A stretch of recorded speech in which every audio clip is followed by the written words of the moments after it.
இன்றைக்கி நான் வந்து மார்க்கெட் போகிறது தான் ஒரு வீடியோவாக எடுத்திருக்கேன். ஒரு குட்டி விலாகு மாதிரி எடுத்திருக்கேன். ஆமாங்க, நான் மதுரையில் தான் இருக்கேன். நான் மேரேஜ் பண்ணிட்டு வந்த இடம் வந்து மதுரை தான். இப்போ வந்து மார்க்கெட்டுக்கு போகலாம். இப்போ என்ட்ரன்ஸ்லேயே வந்து இந்த கீரை வச்சுருப்பாங்க, இந்த அண்ணா வச்சுருப்பாங்க. எல்லாமே இந்த மார்க்கெட்டில் வந்து நான் எல்லா காயுமே இந்த மார்க்கெட்டில் மட்டும்தான் வாங்குவேன். பார்த்திங்கன்னா எல்லாமே ஃப்ரெஷ்ஷாக இருக்கும். இப்போது வந்து எல்லாமே ஃப்ரெஷ்ஷாக இருக்கும். நம்ம வேணுங்கிறது வாங்கிக்கலாம். ஆனால் நம்ம இப்போ காலம்பரே போகணும். காலம்பரை சீக்கிரமாக ஒரு 6 மணிக்குள்ளே போயிடணும். நான் போனதே வந்து ஒரு 6:30 மணி ஆயிடுச்சு. கொஞ்சம் லேட்டாக தான் ஆயிடுச்சு. ஏன்னா மழை பெஞ்சிக்கிட்டே இருந்தது. தூறல் போடுது நிற்கிது, தூறல் போடுது நிற்கிது, அந்த மாதிரி இருந்தது. அதனால கொஞ்சம் லேட் ஆயிடுச்சு. இங்கே மார்க்கெட்டில் வந்து எலும்பிச்சம்பழம் எல்லாமே நல்லாயிருக்கும். இப்போ எல்லாமே அவங்க வச்சுருப்பாங்க. நமக்கு வேணுங்கிறத வாங்கிட்டு வந்துடலாம். எல்லாமே ஃப்ரெஷ்ஷாக இருக்கும். இப்போ வந்து நான் எங்கெங்கே வாங்குகிறோன்னா அங்கே மாத்திரம்தான் வீடியோ எடுத்திருக்கேன். இப்போ வந்து இந்த தக்காளி அக்கா இருக்காங்க பார்த்தீங்களா, அவங்க பேர் எனக்கு தெரியாது, அதனால் தக்காளி அக்கான்னு சொல்கிறேன். அவங்க இதுலேயும் எல்லாமே ஃப்ரெஷ்ஷாக இருக்கும். நல்லா பார்த்து மலிவாக கொடுப்பாங்க. வந்து இங்கே ஒரு அண்ணா இருக்காங்க பாருங்களேன், அவங்க வந்து சௌச்சவ், பீட்ரூட், அப்புறம் முள்ளங்கி இதெல்லாம் வச்சுருப்பாங்க. இவங்கள்ட்ட ரேட்டு கம்மியாக இருக்கும். நான் ஏன் இங்கே வாங்குறேன்னா, நம்ம இருக்க இடத்துல வாங்கினோன்னா அவங்க வாங்கிட்டு வந்து தானே விற்கிறாங்க. ரேட்டு கொஞ்சம் ஜாஸ்தியாக இருக்கும். இதுனா நம்மளே பார்த்து வாங்கிடலாம். ஆனால் இங்கே நீங்கள் வாங்கினீங்கன்னா 1 கிலோ அப்படி தான் வாங்க முடியும். 1 கிலோ தான் மேக்ஸிமம், 1 கிலோ தான் கொடுப்பாங்க. ஆனால் ஒவ்வொரு அண்ணா வந்து 1/2 கிலோ 1 கிலோலாம் கொடுப்பாங்க, 1/2 கிலோ கொடுப்பாங்க. இப்போ வந்து வெங்காயம் வாங்குறதுக்காக வந்திருக்கோம். இப்போ வெங்காயம் வந்து சின்ன வெங்காயமும் பெரிய வெங்காயமும் ஒரே ரேட்டாக தான் இருந்துச்சு. நான் வாங்கையில் 40 45 தெரியல. இது ரெண்டில் ஒரு ரேட்டாக தான் இருக்கும். நான் வந்து கம்மியாக தான் வாங்கிட்டேன். ஏன்னா எல்லாமே இருந்தது, இல்லாததை மட்டும்தான் நான் வாங்கிட்டு வந்தேன். அப்புறம் வந்து நான் இந்த வீடியோ வந்து ரொம்ப கம்மியாக தான் எடுத்திருக்கேன். இன்னொரு நாள் கன்ஃபார்மாக எல்லாரோட கடைக்கு நான் போய் எடுத்துகிட்டு வரேன். ஏன்னா மழை வேறு பேஞ்சிட்டே இருந்தது, காலம்பர வேலை, அவங்கள டிஸ்டர்ப் பண்ணக்கூடாதுன்னு தான் கம்மியாக எடுத்திருக்கேன். இப்போ அடுத்த கடை பார்த்திங்கன்னா, இங்கே வந்து கொத்தமல்லி, கருவேப்பிலை, பச்சை மிளகா, இஞ்சி இருக்கும். இது மாத்திரம்தான் அந்த கடையில் இருக்கும். எல்லாமே நல்லா இருக்குங்க. எல்லார் கடையுமே அப்படி தான் நான் சொல்கிறேன். எல்லாமே சூப்பராக இருக்கும். எல்லாமே ஃப்ரெஷ்ஷாக வாங்கணுன்னா காலம்பரை நீங்கள் மதுரையில் போய் இந்த மார்க்கெட்டில் வாங்கிட்டு வாங்க. சூப்பராக இருக்கும் எல்லாமே. இப்போ வந்து பச்சை மிளகா வந்து 30 ரூபா தான் சொன்னாங்க. 1 கிலோன்னு நினைக்கிறேன். 1 கிலோவா 1/2 கிலோவா தெரியல, மறந்துட்டேன் நான். அப்புறம் வந்து எல்லாமே நல்லாயிருக்குங்க. எல்லார் கடையிலையுமே நல்லாயிருக்கும். இப்போ வந்து உருளைக்கிழங்கு வாங்கலான்னு போனோம். உருளைக்கிழங்கு நம்ம வீட்டில் இருந்தது, அதனால் கருணக்கிழங்கு மட்டும் வாங்கிட்டு வந்தேன் நான். ஆனால் இப்போது அந்த அண்ணாட்ட நான் கேட்காம விட்டுட்டேன். அண்ணா அவங்கள வீடியோ எடுத்துக்கலாமான்னு. ஏன்னா அவங்களோட பர்மிஷன் இல்லாமல் எடுக்கக்கூடாது இல்லையா. எனக்கு இது ஃபஸ்ட்டுங்கிறதுனால கொஞ்சம் பயமாக இருந்தது. அதனால் 2-3 பேர்கிட்ட நான் கேட்கவே இல்லை. கேட்காம சும்மா காய் மாத்திரம் எடுத்துகிட்டு வந்தேன். இங்கே ஒரு தம்பி இருப்பாங்க. அவங்க வந்து அவங்கள்ட்ட தான் நான் அந்த கத்திரிக்காய், வெண்டைக்காய், அப்புறம் கொத்தவரங்காய் இதெல்லாம் இந்த தம்பிகிட்ட தான் வாங்குவேன். கத்திரிக்காய்லாம் சூப்பராக இருக்குங்க. கசக்கவே கசக்காது, நல்லாயிருக்கும், சூப்பராக இருக்கும். நம்பிட்டு வாங்கலாம் அந்த தம்பிகிட்ட. ஏன்னா நான் எப்போவுமே இவங்கள்ட்ட தான் வாங்குவேன். ஏன்னா எல்லாருமே நல்லாயிருக்கும். ஆனால் நான் இவங்கள்ட்ட வாங்குறதுனால நான் சொல்கிறேன். இவங்கள நான் தனிப்பட்ட இதில் நான் சொல்லலை. எல்லோரும் இந்த மார்க்கெட்டில் எல்லாமே நல்லாயிருக்கும். அவ்வளோதாங்க, நான் ரிட்டன் ஆகிட்டேன். ஏன்னா மழை பேஞ்சிட்டே இருந்தது, அவங்களையும் டிஸ்டர்ப் பண்ணக்கூடாதுன்னு சொல்லிட்டு நமக்கு வேணுங்கிறத வாங்கிட்டு அப்படியே ரிட்டன் ஆகிட்டோம். நானும் என் ஹஸ்பண்டு மட்டும்தான் போனோம். அப்படியே ரிட்டன் ஆகையில் அப்படியே வீடியோ எடுத்துகிட்டே வந்தேன் நான். வந்துட்டு நம்ம ஊரை பற்றி ஏதாவது சொல்லலாம் அப்படின்னு சொல்லிட்டு. ஏன்னா நம்ம இங்கே வந்தவங்க இல்லையா, கல்யாணம் பண்ணிட்டு வந்தவங்க, அதனால் இங்கே இருக்கிறத நம்ம சொல்லணும் அப்படிங்கிறத நான் இது பண்ணேன்.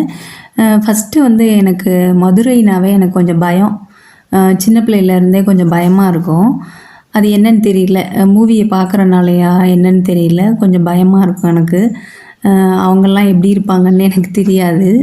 இப்போ பார்த்திங்கன்னா ரைட் சைடில் வந்து பூ மார்க்கெட் வரும். இப்போ வந்து நம்ம அடுத்த தடவை வந்து பூ மார்க்கெட்லேயே நம்ம ஒரு வீடியோ எடுப்போம். ஏன்னா எனக்கு மேரேஜ் முடிஞ்சிட்டு எனக்கு இங்கே யாருமே எனக்கு தெரியாது. ஏன்னா நமக்கு மதுரைனாவே கொஞ்சம் பயமாக இருக்கும்.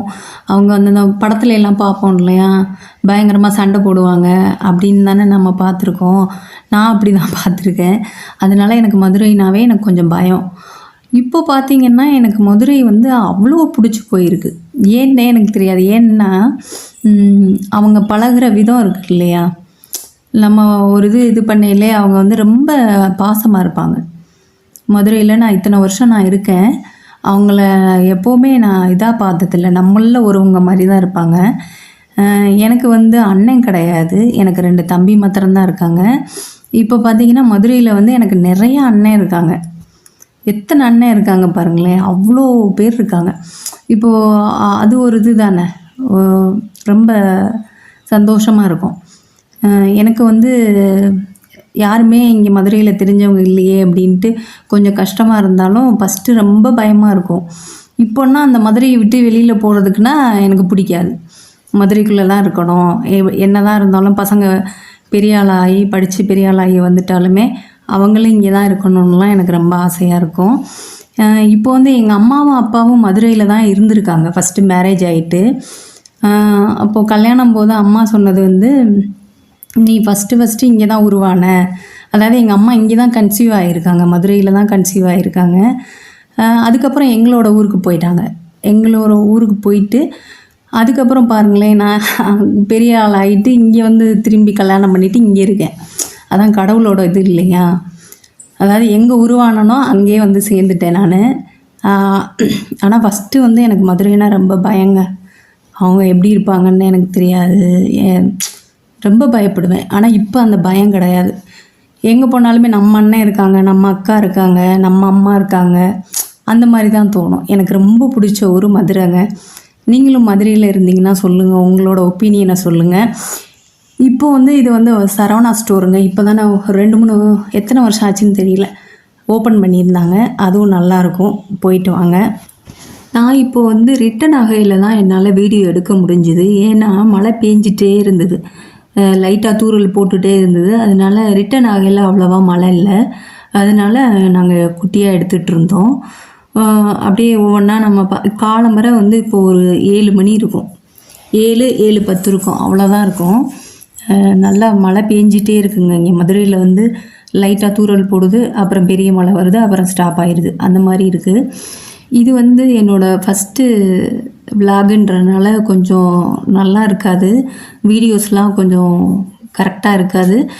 அடுத்தடுத்து நான் பண்ணையில் கொஞ்சம் கரெக்டாக பண்ணுறேன். இது கொஞ்சம் இது பண்ணிக்கங்க, சாரிங்க.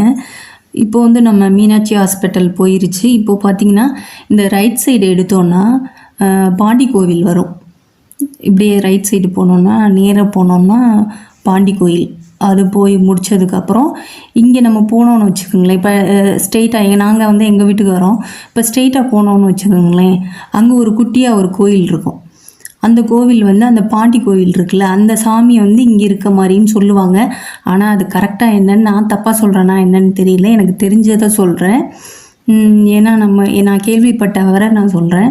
அந்த பாண்டி கோவில் இருக்குல்ல, சாமி இருக்காங்கல்ல, அவங்க வந்து அவங்களோட இதாக இங்கே இருக்காங்க. இந்த பாருங்கள், ஒரு அண்ணா சாமி கும்பிட்டுக்கிட்டு இருக்காங்கல்ல, அந்த இது. அவ்வளோதாங்க. இது உங்களுக்கு பிடிச்சிருக்குன்னு நினைக்கிறேன். இந்த வீடியோ உங்களுக்கு பிடிச்சிருக்குன்னு நினைக்கிறேன். அடுத்தடுத்த வீடியோவில் கொஞ்சம் கிளியராக நான் கொஞ்சம் இது பண்ணுறேன். ஓகே, லைக் பண்ணுங்கள், ஷேர் பண்ணுங்கள், சப்ஸ்கிரைப் பண்ணுங்கள்.